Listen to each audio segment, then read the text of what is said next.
Sometimes you desire serenity, quietness, time alone, just to take in some fresh air with happy thoughts. Here are some secluded places that could give you just that. Others are a little bit unrealistic though. Number 12. Solvay Hut.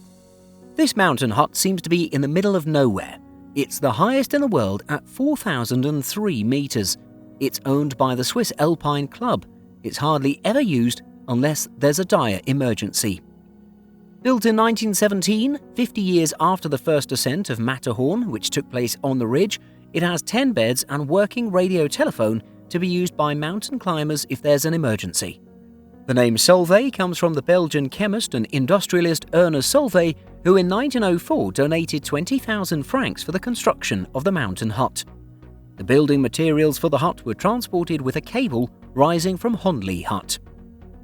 Number 11. Vestmannaeyjar. This house is on the enchanting island of Eliue, located on Iceland's southern coast. It's clearly on a remote, deserted island. Facing the wild Atlantic waves that rave upon the rock, who dares live there? This question has raised several conspiracy theories. Over the years, the island of Eliue has been featured a lot in reports and articles with speculation over who lives in the isolated house. Around the 20th century, The Independent reported that the government had gifted the entire island to an Icelandic singer, Björk, and was meant to thank her for using her music to bring world recognition to Iceland. The report went on to explain that Björk wanted to build a retreat and recording studio on the island, and that the negotiations with the government were underway. This very exclusive arrangement never saw the light of day. Björk, however, disputes these claims. The house is a lodge that was built by the Eliue Hunting Association in 1953 for the association's members to use. The lodge has no electricity, running water or plumbing. What it has is even better. A relaxing sauna that uses rainwater collected using a special rainwater collecting system. It's listed as a nature reserve and a protected area. Some tour companies offer day trips to the beautiful location, whose little white house remains unoccupied. Number 10. Red Cottage. This isolated place chooses the perfect name, Just Enough Room Island. It's an island chain in Canada. It's among the thousands of islands in the St. Lawrence River mounting the border of the US and Canada. It was bought by the Sizeland family in the 1950s. They wanted a cozy, nice place to build their holiday home. They built their house just reaching the edge of the island and gave the island its special name.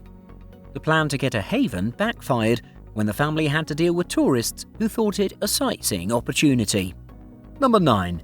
Hermitage of San Colombano. Located in Italy between Vicenza and Rovereto, it sits on the mountainside looking down on the city below. It's 120 meters above the ground. The house was built to be separated from the external noise. Being up the cliff ensures that it's not caught up in the hustle and bustle of the city. The city was built over 700 years ago and is named after the Irish saint Colombano. The story is told of how Hermit San Colombano first set foot in the place and killed a dragon that was linked to the death of children baptized in the waters of the river below, Lino. The place is cared for by the inhabitants of the valley.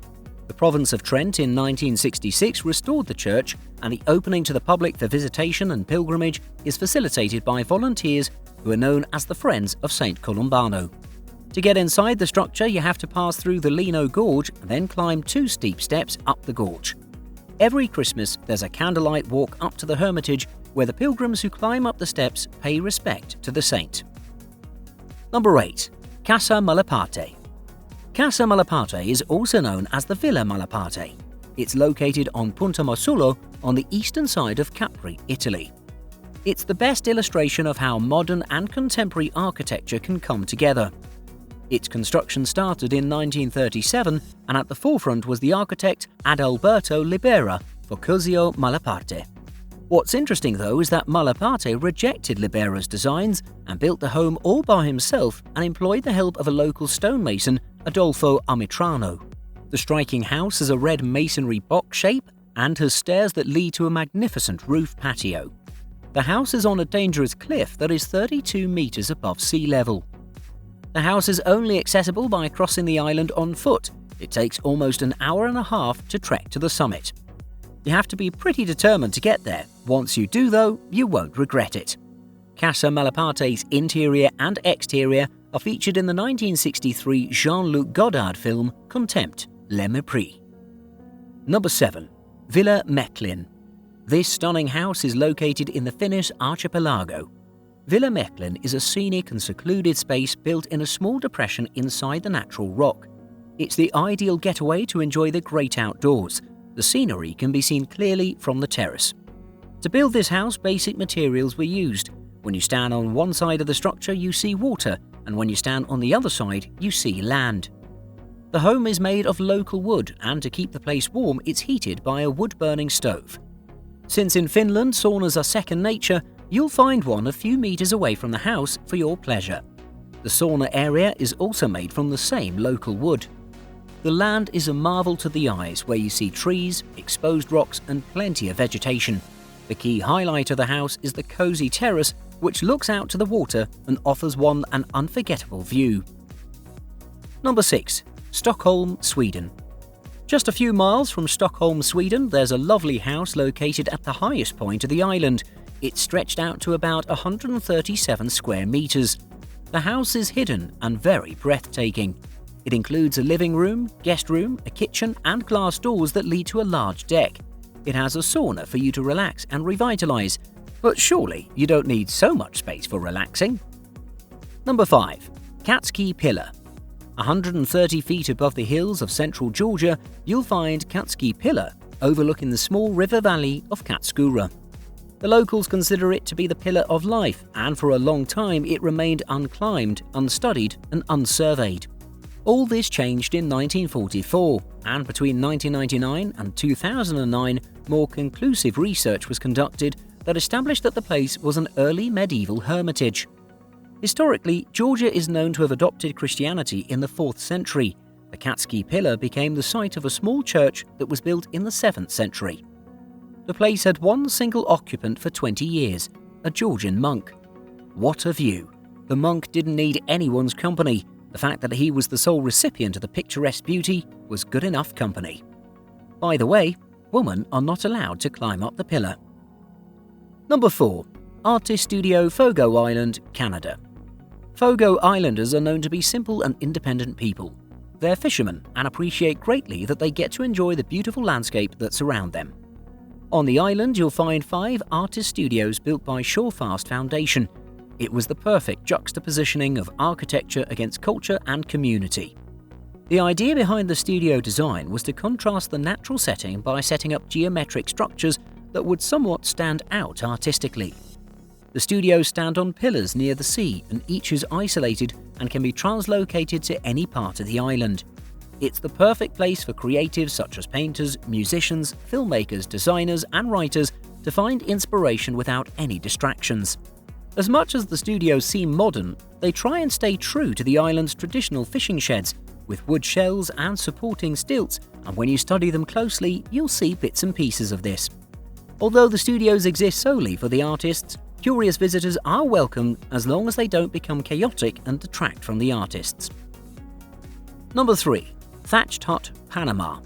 At first glance, it looks like a scene from Gilligan Island. This little island with a thatched hut is the embodiment of peace. While modern huts are built with more solid material to ensure they are durable, this one is still pretty old school. The thatched huts are built in pole style, which is common in Panama. This kind of hut is in most cases home for an entire family.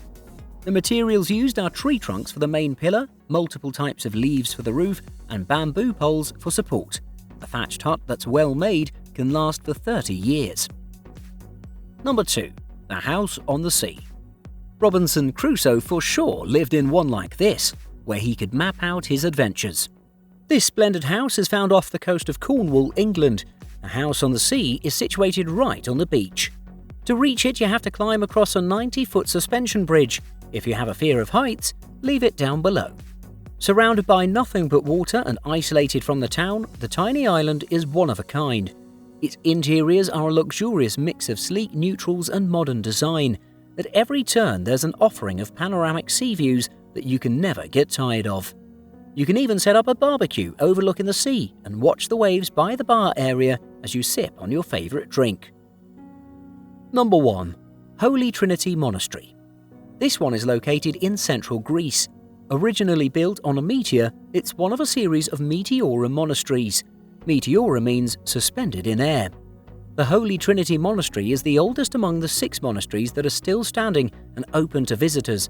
It's located in the town of Kalambaka. It was built in 1476. It sits atop a 1,300-foot rock. Years ago, the only way you could gain access was by climbing a rope ladder with only a net below.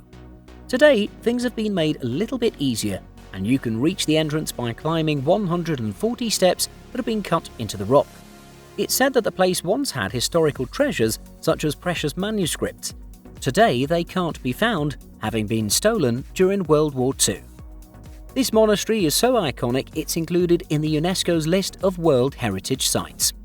Thank you so much for watching, and if you enjoyed the video, please let me know by clicking the like button. Do share, write a comment, and don't forget to subscribe so you can catch up my next video.